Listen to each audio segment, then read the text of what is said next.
Hi, my name is Amy. Thank you very much for watching, and let's make some bad financial decisions together. This is for entertainment purposes only, so if you're entertained, please like and subscribe. I really appreciate that. So, I'm going to talk to you about something I misunderstood, and so I have been doing the experiment with between how I'm doing an XCTE wrong, but also how it's my only choice. So, here's what happened. I was watching the Average Joe Investor this morning, and he was talking about how he opened up his own synthetic position. And from everything that I had been reading and researching, I really thought that my only option to create my own synthetic position was just to do a leap, which is different than a synthetic position. And so it was very interesting to me to see how he set up his three-legged strategy. But also kind of sent me into a tailspin because I was like, oh no, like instead of having $10,000 in one contract, I could have had like $600. And there's a big difference between that because if I only needed $600 per contract, I could have had a lot more SPY options and making a lot more money. So if you look at a YieldMax prospectus, it clearly states that they buy call options. And when you buy, you are paying to have control of 100 shares. And then when you sell a put at the same strike price and day of expiration, you're getting a premium.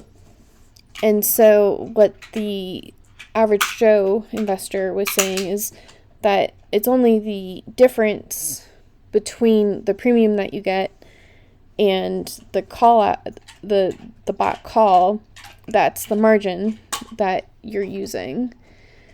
And so it only costs $600 to open up your position, the synthetic, and then you are able to do short calls. So you sell cover calls on that option. And I was confused because that doesn't seem how like Robinhood works. And so if I bought a call and I sold a put for it, I thought they would be separate things. Because when I buy a call, that gives me control of 100 shares, but selling a put, I don't have control of those shares until I get assigned it. So, and then I looked at my Robinhood app, and I didn't see how to create that synthetic. And then I went to their options center, like the help center, and they didn't say anything about opening up a synthetic position. And I contacted Robinhood support, and it turns out that you can't open up synthetic positions through Robinhood. So I actually went back and looked through the Average Joe Investor, and it looks like he's using Fidelity, but I was asking Perplexity, and they suggested using something like Interactive Brokers or E-Trade. So if you want to open up a synthetic position and roll your own cover calls, then I would suggest reaching out to the customer service and making sure that you can do margin with options, because that's the policy that Robinhood has. They don't do margin with options. So here's what it would look like. If I just buy 100 shares of SPY right now, it would cost me $60,000. And I would be getting $2,600 per year, give or take. Then if I buy the equivalent amount in XCTE, I get 1,200 shares, and I get about $300 a week. And so that's $15,600 per year. And the difference for that is, well, it's a lot more shares, and then they make profits both from the cover calls and also the synthetics and the treasuries and all of that stuff. So there's several ways that XDTE makes profit and they pass it on to you. And so what I did with Robinhood was I bought a LEAP. And so if you bought a LEAP today, I checked the rates that we have at the moment. You would have to spend $16,600-ish, depending on, where you bought your strike and everything. But that would get you $2,600 per year because you only have control over 100 shares. And if you bought the equivalent amount of XDTE, that'd be 332 shares of XDTE, and that would be $4,316 on average. And so if you created the synthetic as it was described by the average Joe investor, basically you would need $1,000 as the margin between the bought call and the sold put. And so you would have like 60 of these contracts open for the the same amount of capital as just one SPY contract. So that means that you would be getting $2,600 per contract, but you would be getting like $156,000 per year with $60,000. So that's a lot of money, and that makes me wonder why I'm not hearing about it more, but it's also not possible to do through Robinhood. So I'm not sure if the average Joe investor is just doing paper trading with this, or if he's actually trading it and it's something that Fidelity lets you do. So, but for Robinhood, if I created a synthetic position, I would actually need $65,100 of collateral of premium, and I would be getting a 3.99% yield and the same amount of money. So don't try to do a synthetic position on Robinhood if you want to roll your own. Do a LEAP. And if you want to try to do the synthetic position yourself, contact your broker and make sure that you would only need $1,000 instead of $65,000, because there's just a little bit of a difference between those two things. You would literally just be better off just buying the SPY shares at that point. So, it was a little bit of a mistake on my understanding of how to set that up, but it also wound up being that doing a LEAP is the only way to even closely emulate what Roundhill is doing. So I actually did make an actual mistake this week. So last week on the 21st, I rolled my call into, it was expiring on March 21st, and the strike price was $612.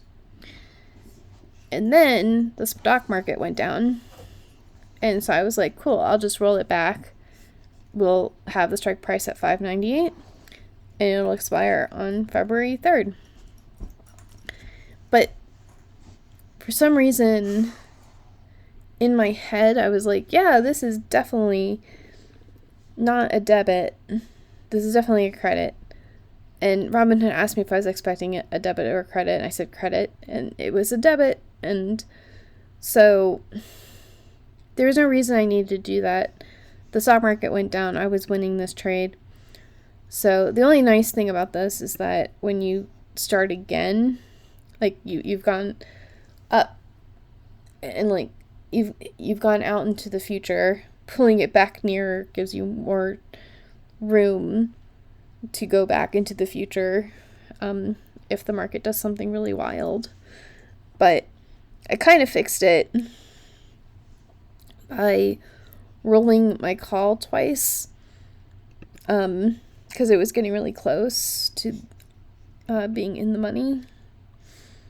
So at the end of the day, I actually got $52.76 for SPY this week. So it's fine, I guess. All's well that ends well. So those were my mistakes. I think that if I lost my job and I really needed to try to get the synthetic, I would try harder to figure out which brokers actually let me do that, because controlling 100 shares of SPY with $1,000 is way better than $10,000 or $60,000. And you make a lot more money, and the S&P 500 is really, like, a lot of people are like, that's the only thing you should be investing in anyways. So it doesn't have the same single stock risks as, a MSTY or an MSTU. So there's that, and we've got that going for us, which is nice. So this today in Financial Philharmonics, we have a rap song about MSTY, and this was one of my earlier attempts. You'll be hearing some more raps about MSTY, and I get really excited about MSTY and MSTU. And Minty Millionaires is a pirate shanty, and basically, if you are adventurous enough, we could mint millionaires in this economy. At least I keep seeing those YouTube videos, because it is the beginning of the year in 2025 and people are very excited and they would like to be minted millionaires. And then do you know your APR is a haunting melody, and basically, do you know your APR, and you should definitely pay off your credit card every month. So I like it. I've been listening to it on repeat. I actually wrote the whole thing myself, no AI. And then after like 10 tries, I did ask AI about my last verse, but I didn't like any of those options, so I just rewrote that on my own too. So I was experimenting with figuring out how to make it do elongated vowels, and I think that was successful. So, and then in the other act of self-promotion, we have YieldMax. If the point of this is it's a comparison tool, so if you have like $100 that you want to invest in right now, this is based off of the last distribution. So you could see like YBTC and LFGY as the weeklies are paying the most, and then you can look and see what the equivalent to the monthly would be, and so you can just compare down the line. And if you click on any of the details, then you can change the stock price and the dividend amount, and you can see the average distribution over the last 3, 6, and 12 months. So there's that. Anyways, let me know what you think. Does your broker allow an actual synthetic position where you only have $1,000 of collateral? Or is it more like Robinhood, where it makes you do $65,000 of collateral? Because there's a little bit of a difference there. So I'll talk to you later. Bye.